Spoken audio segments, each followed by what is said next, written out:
Okay, so in this video, we're going to talk about one of the most common scenarios with dealing with an intranet. So now that you're in Office 365, you have various tools. So how do you find the right tool, the right balance to manage your department site where you have a part of your department that's exposing documents, announcements, links, and forms to the organization in a read-only way, but then you have another part of your department that's managing documents, collaborating within the team. You have to manage security because there's certain restricted access. We're going to talk about the inner loop, the outer loop, the loop-de-loop. Let's get started.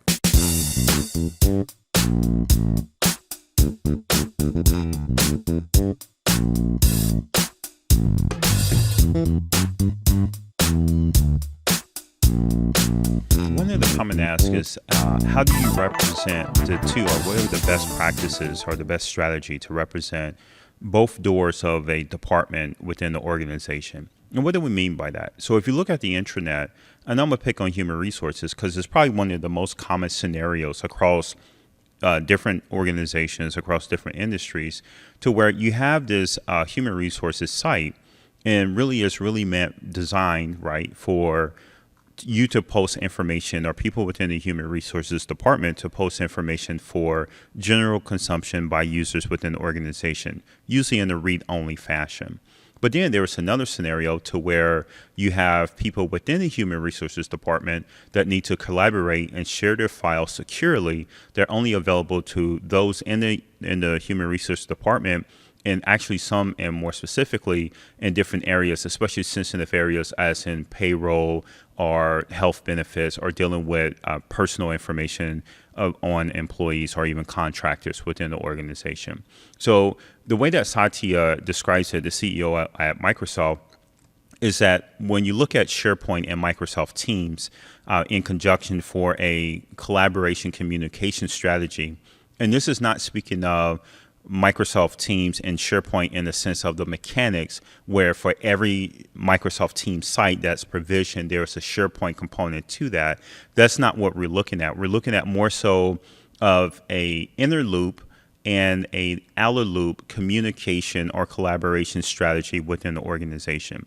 So with the outer loop, this is going to be everything in the context of an intranet and how we describe or how we intend our intranet to work. The intranet is supposed to be a front door, a one-stop shop for most of the information and resources within the organization, segmented by different topics or departments that are popular or common scenarios that people are looking for information to gather to kind of get work done.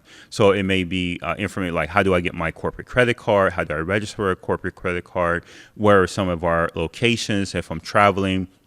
So that way I can land in our Brazilian location and understand the best hotels to stay at that we may have as a corporation have a discount with, some of the common restaurants that are great for entertaining or some of our clients or guests, or if you're having team functions. So a lot of people in that area have probably already vetted these scenarios for you.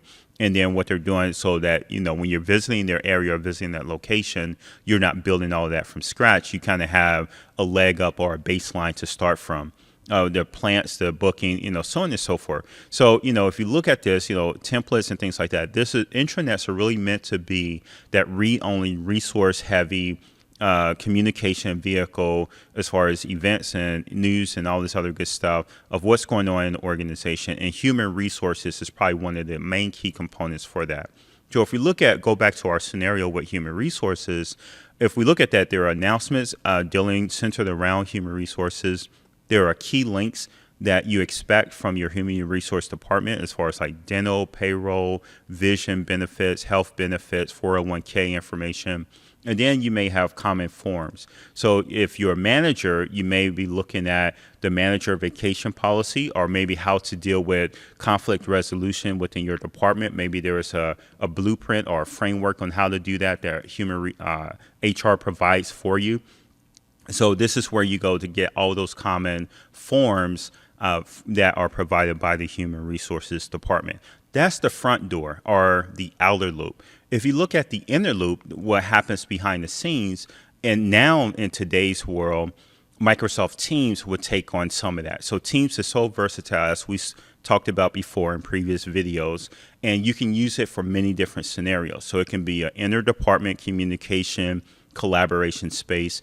It could be a project management collaboration space, project management for internal teams, project management for external teams, or even collaboration for cross-functional teams. And that's the beauty of it.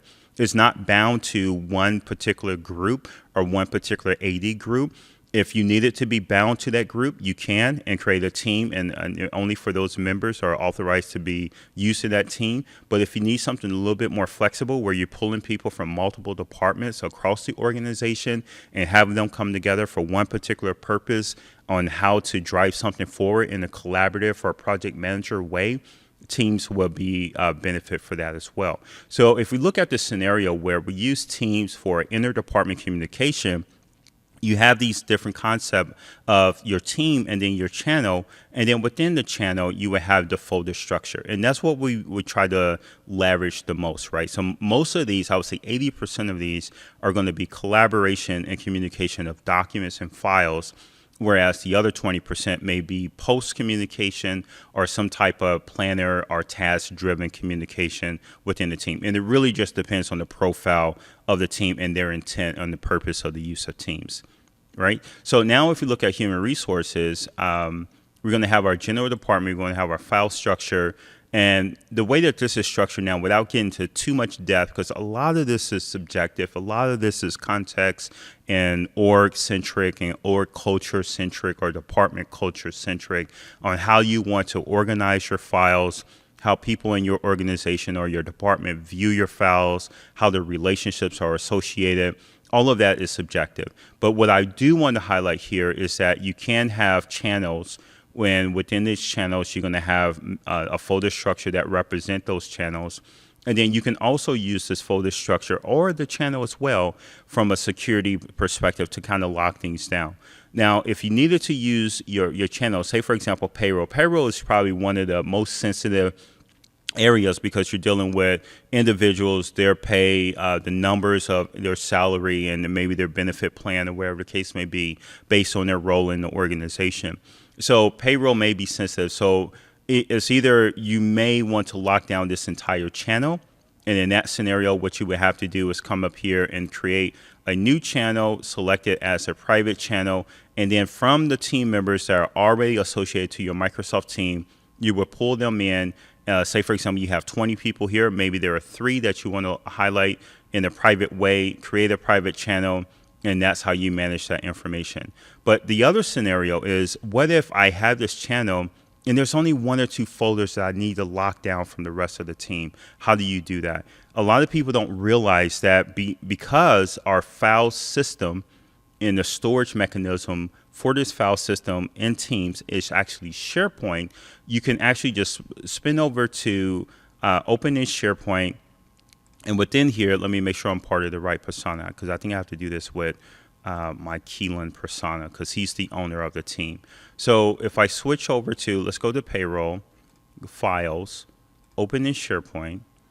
If I switch over, let's just say this court mandate. So court mandates and payroll are going to be those deductions of payroll that are mandated by the court. And it could be in the form of child support or garnishment or any other court order payroll deduction that you must take off legally from an individual. So from here, what we want to do, we want to limit this to only Keelan, since he's the manager of HR, and probably Deshaun, because this is his area and he's in charge of payroll, court mandates, induction, and ensure that we respond to those in the proper way. So from that, I would select the court mandates folder and then select manage access.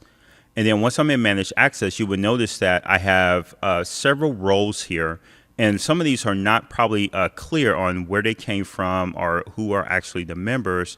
But if you're dealing with a Microsoft Teams structure, a lot of these are going to be your default settings. So if you have a team that's open to the organization, all your visitors that have read-only access will be here. If you have a Microsoft Teams and you're adding users to your members, everyone, including members and owners, will be part of this group. And then you have a designated area for owners only that would be part of this group. And one thing to note, when you go to lock down a team, there's no way you can block an owner of that team from any other files within that. Outside of private channel, you may be able to do that with private channels. I will have to confirm that to find out. But in our intents and purposes, when we look at locking out folders, the best we can do is lock out members and visitors. So if I go to the members, I hit stop membership here, stop sharing. If I go to the visitors, I hit stop sharing. And now what I want to do, again, I'm logged in as Keelan. So now what I want to do, I want to add in Deshaun since he's in charge of this area. So let's just do a Deshaun here. And we're okay with giving him edit access. If I want to do view only access, I can select that permission role, or if I want read write, I can select edit and then go ahead and grant him access. So now if I switch over to Deshaun, if I scroll down here and Tesla, Deshaun, now if I go to Teams, go into payroll, go to files, hit refresh, everything should be as normal. No change here. Court mandates there. Now, if I look at our team membership and go to manage team, I'm trying to pick on a member like Christian who's not an owner, and now Christian should be blocked out from seeing that court mandate folder. So if I switch over to Christian, and then if I go into the payroll channel and then look at its folder structure, notice what happens. Once this loads up, you would notice that the court mandate folder is not even an option. So not only it's not even showing that folder and showing maybe a line through it or maybe having it grayed out to show that they don't have access to it. It actually does not show it to them at all. So if you compare the view of the files here with the files here, you would notice that when I'm under the persona as Christian, I see everything with the exception of court mandate.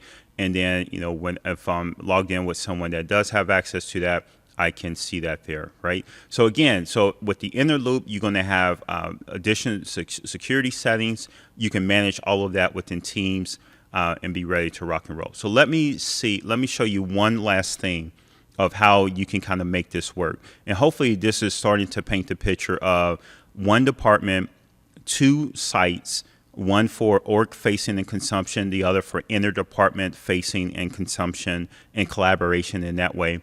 But the question is going to be, how do you tie the two, right? Because if I am a user in HR and I'm trying to push this new benefit out, the question is going to be, where do I do that work? And when it's ready, especially if I start here in internal, how do I push it out to external for org facing? The best way to do that, let me go into this benefits channel and then go into under files. If I go into the org facing one, when I'm trying to impact are these files here, right? Because these are shortcuts. These are wired up for easy consumption, and I have my different categories here for policies, templates, and procedures. So now what I want to do, let's say I want to push out a new policy that we've been working on inter-department, and now I'm ready to get my final approval and get that pushed out. Now, in order to understand how this works, we have to understand how this human resources site is actually all composed. So if I go into the site contents, what's happening is that all those links that we saw on that forms page are actually being driven from this documents library under human resources. And this is a separate document library than what you see in my Microsoft team, right? And it's actually a separate site altogether. So because they are separate sites, I have a separate document library. So in this document library for my org-facing consumption, I can click on that.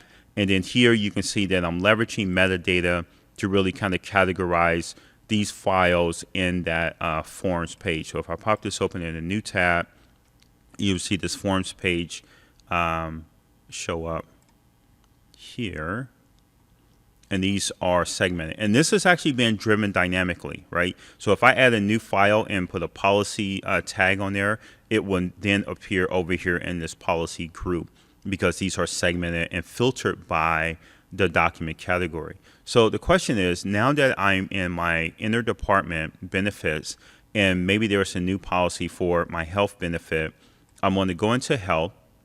Let's create this new form, and let's just call this new health policy. and then hit create.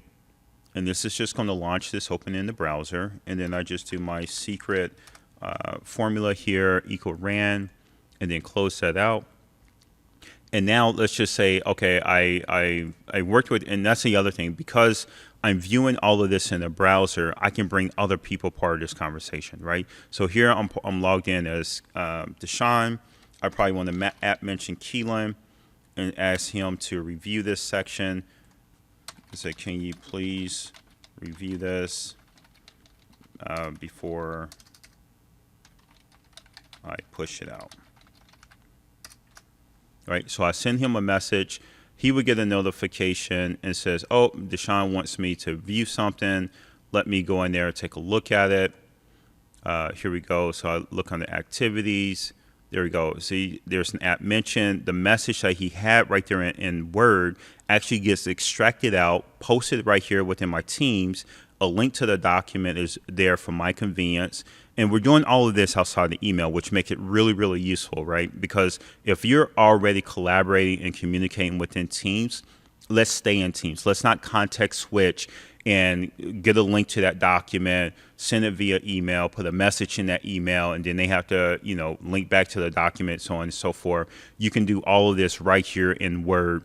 And if, as Keelan, if I click on the conversation tab, I can see the message here, and then I can continue the conversation here with replies and things like that. Again, just making it super duper convenient, and we're doing all this in the context of Teams.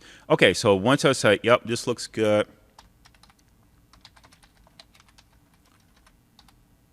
please push. Right, so I got the final okay from my manager, Keelan. He's good with it, so now I need to go ahead and push this up. All right, so now what I do, I'll just go ahead and close this out. Go back into Teams, and now I want to, at the top level of my benefits, I actually want to bring this in.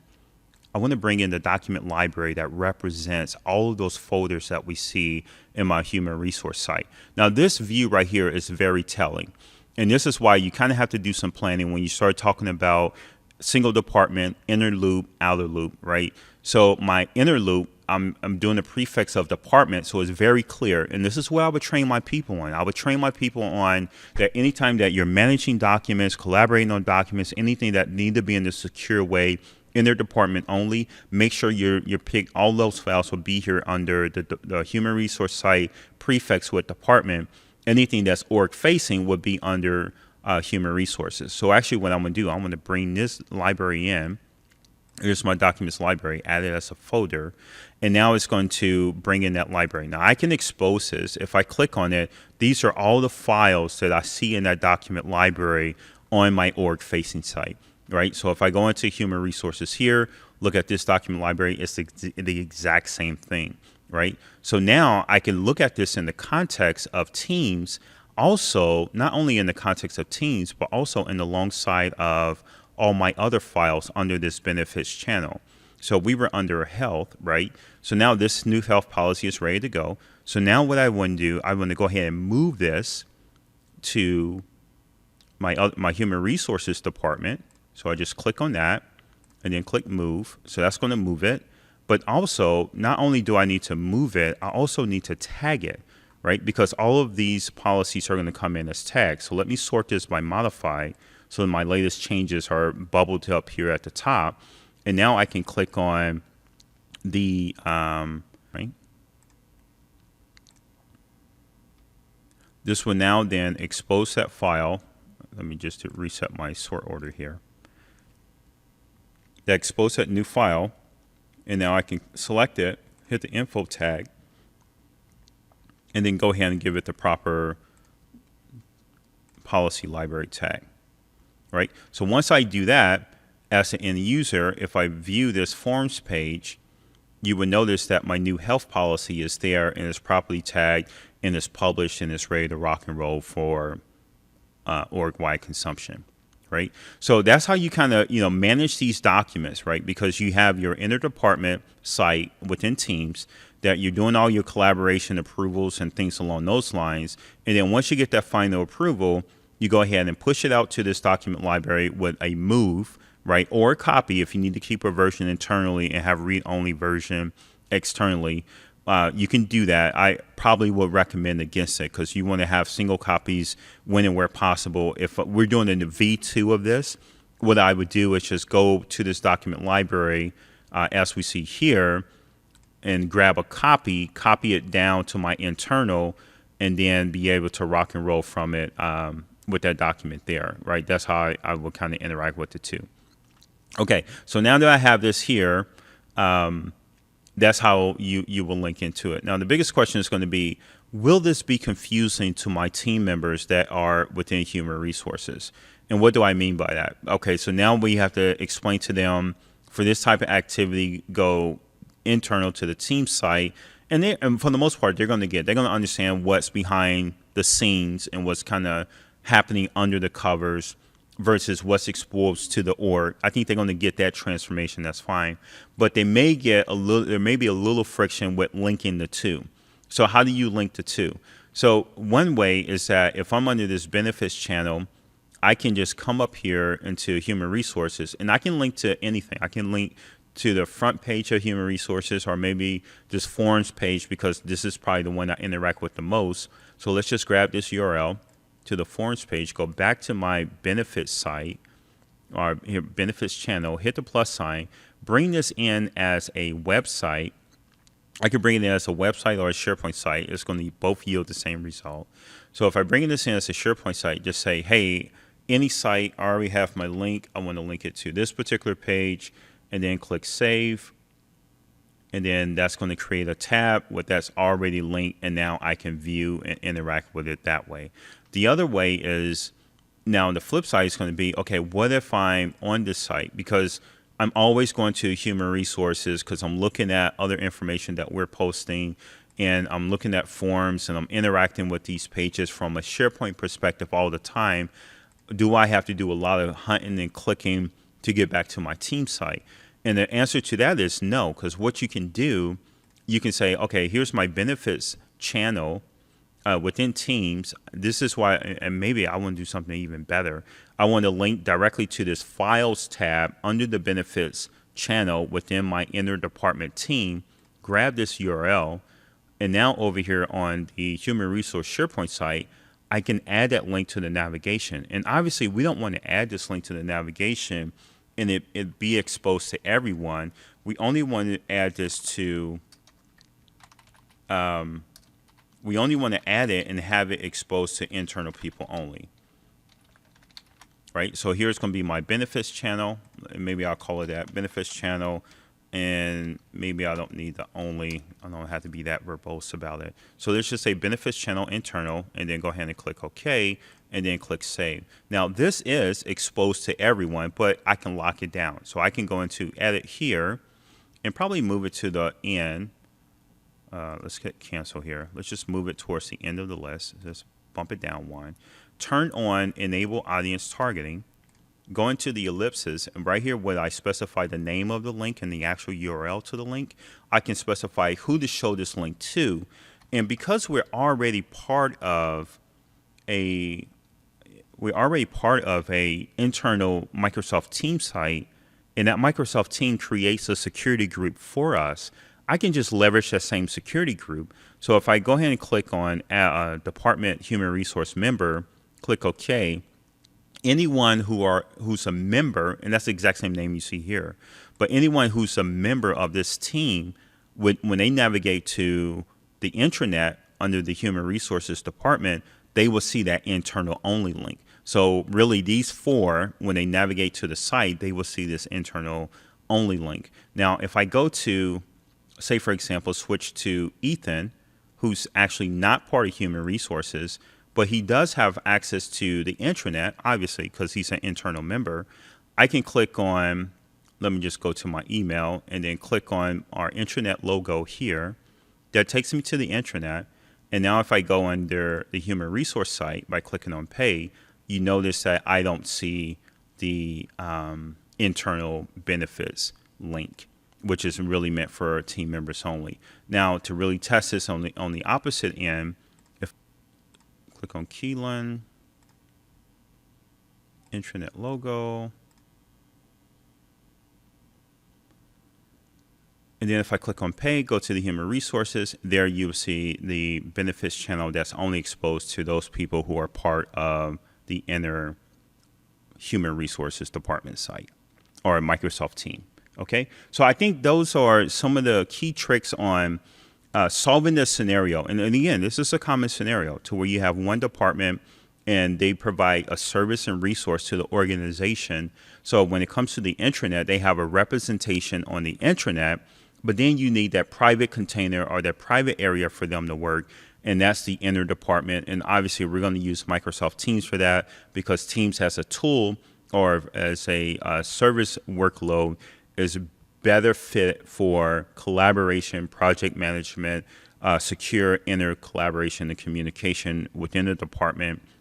Project team or all those other scenarios that we talked about before is really, really good at that. It has the great tooling to make that happen. That's going to be our inner loop tool of choice to manage all of the inner department information. All right, hopefully this adds a little insight to how you can organize that as you kind of build out your smart intranet and then leverage Microsoft Teams for your digital workspace and how the two can collaborate and communicate with each other. All right, any questions, leave it in the comments section. But until then, take care of yourself. I'll see you in the next video.